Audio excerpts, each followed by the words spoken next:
হবেন না না আমরা কিভাবে খেতে না মোমোটা এসে কবে নাকি দাও মাখাবে তো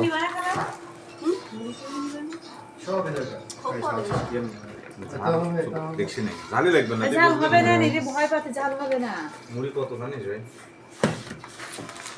খালা জীবনে একটা উপকার করবা তাহলে তোমার তো কোনো পলিথিন লাগবে না আমরা ব্যবস্থা করেছি বেশি না অল্প অল্প অল্প তেল থাকবে পরে দেবে পরে পরে হবে এটা কিটা বানাইলো আরে শালা সিয়েইছো ডয়ন এই যে তুমি বলছো আমি ঝাল হবে অনেক ঝাল হবে আর খাওয়া হবে না দেখেছো সব ঝাল লাগে আরে সুপ সেই স্বাদ ডাক তুমি আমি একটা কথা কই হ্যাঁ রাখেন রাখেন তোমরা বানিয়েছো গ্রুপে মেসেজ সেটা দিয়েছি দাও দিয়ে দাও আমি দেবো বললেন অভিনয় 26 ভালো হবে না বাজা হবে না আমি তো কলাম 1 কেজি আনছি